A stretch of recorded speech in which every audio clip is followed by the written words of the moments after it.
This is Arise America. Well, here in Nigeria, it's election season. There's a row over whether the presidential candidate should hail from the north or the south as political heavyweights vie for the nation's highest seat of power, but only focusing on those who have been allowed to have a voice within the political arena would make the story incomplete. There are many Nigerians who have been left out of the electoral process entirely. Last month, the Senate rejected changes to the constitution that would allow Nigerians abroad to vote in the national election. Those outside the country expressed their disappointment, with the chairman of the Nigerians in diaspora organisation in Europe, Bashir Abaskola, calling the action unfortunate. So where does this leave those Nigerians in the US, the UK or anywhere else hoping to enact change from where they are? Oh, well, for more on this story, I have two guests with me live in the studio. Policy analyst Chime Asonye and social commentator Rodney Omeokachie join me now. I apologise if I've got your name slightly wrong. Sometimes I can be a bit too British with pronunciations. But thank you for joining us. Let's start off with basically it must sting a bit being told, from afar that you can't have a say in your home country's election. I mean, Rodney, what's your take on basically being told can't vote? It feels a little bit like they're punishing those who left for leaving. Like, since you're in such a hurry to leave, you don't get to vote or don't get to participate in important things. Meanwhile, those who leave have family behind who they care very much about, and they would hope that at some point, if they're able to participate in the process, that they could enact change that allows them to come back and continue to thrive or to do more things. So it's bittersweet in that way. I mean, Chime, what are your thoughts on that? Well, I diaspora voting is important, but I look at it in context. When the Nigerian Senate voted against diaspora voting, they also voted against women getting political enfranchisement and other things for vulnerable populations, and that's how I think of the diaspora. So in general, we need a Senate that is really considers minorities, really considers those who are vulnerable, and the diaspora is one of those communities that we need to mainstream. But the UN says there's over 1.7 million people in the diaspora, and I think that might likely be an underestimate because of movement, dual citizenship, and things like that. And if you're saying millions of individuals should be disenfranchised from a core human right, which is the right to exercise their belief of how government functions, it doesn't make any sense. It doesn't matter where you are, human rights are human rights regardless of borders. And so the point of government is to enfranchise those rights, give modalities to allow individuals to have their suffrage. So I think that's the level we need to be talking about it. We need to say that everyone, regardless of where you are, has a right to exercise their voice within government. And what was the reasoning behind not allowing people in the diaspora to vote? Well, there's a lot of reasons that are given, not necessarily that I agree or disagree, but some of the rationale is that INEC isn't ready. We know right now, domestically, we're dealing with challenges, whether it's ballot snatching or whether it's overrunning of the voter registrar, etc. INEC came out the other day and said there is over 1.3 million ineligible, invalid voters registered individuals. So there's individuals who feel like because of partisan politics that the diaspora may not be as acceptable to food infrastructure and things like that. You have individuals have lack of faith in INEC because they feel like there's corrupt INEC officials. And as a matter of fact, you've seen it in electoral law. There was an electoral law passed to stop people who are unduly pressured to declare certain politicians represented or not. So people don't have a faith in some of these institutions. So the rationale for some politicians is let's get our domestic house in order before we extend the right to vote. Right now, we're not ready. I mean, Rodney, as a social commentator, how would you say, for example, when the US goes to the polls, the whole world is following it, similar, so to speak, to the UK, to France, which their runoff is a week on Sunday. Do you think there'll ever be a time, and do you think with not allowing people in the diaspora to vote, that it kind of takes that global focus off of when Nigeria goes to the polls? I don't think it does. I think with the way Nigeria is set up right now, we have a lot to catch up in all aspects of society in terms of when it comes to being progressive, and comes to getting the right laws in place that give everyone a chance to live the best possible life. We're ways off from that. So naturally, if you're comparing what is going on in countries like the UK, the US, and France, it's sort of, how do you say, comparing apples to oranges.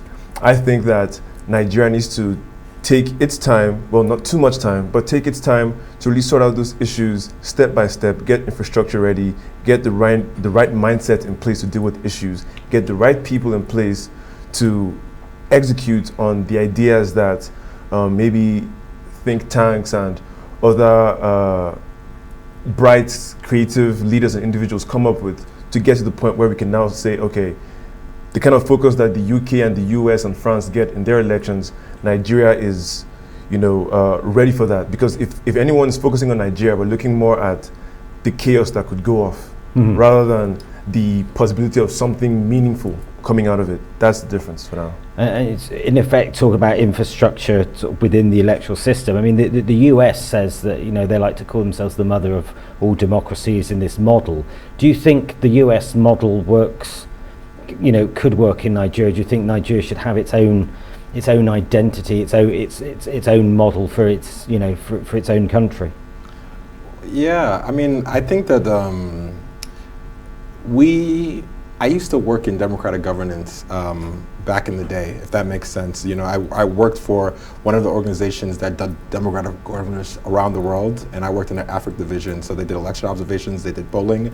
Some of these things are universal, right? We want to know what public sentiment is. We want to build capacity of political parties. But some of it's different, right? So some things, like whether it's certain voting procedures or extensions of electoral timeframes and things like that, we need to make it important to us. And so one big test of this is what's going to happen with the electoral law. So for the first time, we're going to see campaigns that have more opportunity to vie and contest ideas. I think that the prevailing assumption is that people don't really want to pay attention for too long. It cuts into other things. But we're going to see now where are we going to have more richer policy debates? Are we going to talk about our foreign policy, for instance, which is really important now with Ukraine-Russia war and the coups that are going on in West Africa? What is that going to mean for our democracy? I think that we are making democracy our own. We have civil society actors that have been protesting for a new civil electoral act, but we're still continuing. And it's in this negotiation that we're going to get to where we really want to get to. We're not saying that the American model or the France model is what will work for us, but there are best practices that we can adopt to really make it our own. I mean, Rodney, the perception of trust in politics. I mean, the events that happened on the 6th of January 2021 in the US, in effect, change people's perception for what was supposedly a robust democracy, whether you agreed with Trump or whether you agreed with how the election played out. People's trust has now changed, and we've just actually got just breaking news now that the Republican Party in the US have actually pulling out of the presidential debates. Do you think, with this in mind, that politicians aren't helping themselves by getting trust of people? Because in the UK, when politicians speak, especially Boris Johnson, a lot of people are just fed up of what he says now because of spin or lies or Partygate. Do you think politicians really need to sort of wake up and smell the coffee and realise what they're there for? Yeah, definitely. I mean, if you're in the public sphere, if you're in the public arena, and people are seeing you, they're literally seeing your actions and judging them against your words in real time. And it's almost a lack of self-awareness in the sense that you can tell bold-faced lies to the public that is watching you actively say one thing and do another thing. And trust is important because we're trying to work towards a community or a country or a world where a leader can say something and get it done, especially when it comes to real issues like climate change and the jobs that are falling out of, just disappearing for all kinds of reasons. If a leader can't develop trust and say that they're going to do what they say they're going to do, or handle issues with some finesse that shows, yes, we own up to our mistakes, and then we can move forward from it, then it just shows that we're in for a lot of distrust, a lot of miscommunication. Like with the January 6th catastrophe, that was building up from just little pockets of distrust in different parts of the system, and that event was the climax of it all. So now it gave Americans in the country and around the world the chance to see for themselves what their democracy is made of. Luckily for them, they have a democracy that has been tried and tested over 200 years. So it was able to survive that and move forward in a sense. In lesser challenged climes, in climes that don't have that kind of experience or maturity of what their system is made of, that could easily have been something else. Do you think the media has its role to play? Obviously, we here at Arise, our sort of motto is every culture, every angle, but in the US, you've certainly got Fox News that was almost Trump TV. You've got MSNBC that is Biden TV, and then some in between. In the UK, there's always a debate whether the BBC is impartial or not. Social media, obviously, Twitter tends to be more of a left chamber, so to speak. I mean, do you think the media have got some form of responsibility because they're given the information and it's how it's portrayed?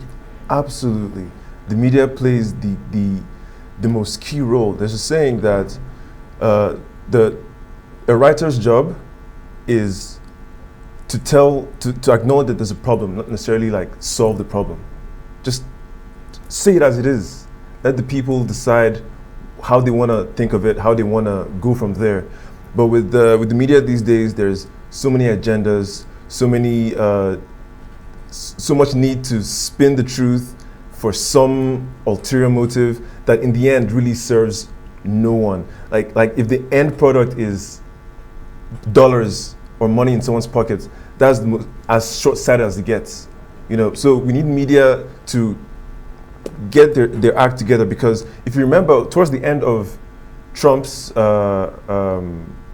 shall I say, I don't want to say regime, but that's the first word that came to my mind. But towards the end of his era, we found Fox really having to do a lot of soul searching. A lot of editors within the organization came out saying that yes, we acknowledge that we did kind of like get sucked up in the wave of his vitriol, his style of relating with the media, and we need to do better going forward. And I think if more media agencies can do that kind of soul searching from time to time, we might be able to get to a place where we can trust the media. And then if you trust the media, it means that the politicians don't get away with as much. And then we can now develop trust with the politicians. And when there's that much goodwill, who knows what can happen. The media, like ourselves, have our part to play. Yes. Sadly, we've run out of time. I'm generally gutted, but obviously, election season, a long way to go. So please do come back again, and there's plenty more that we can discuss. But for now, thank you very much indeed for joining us. This is Arise America.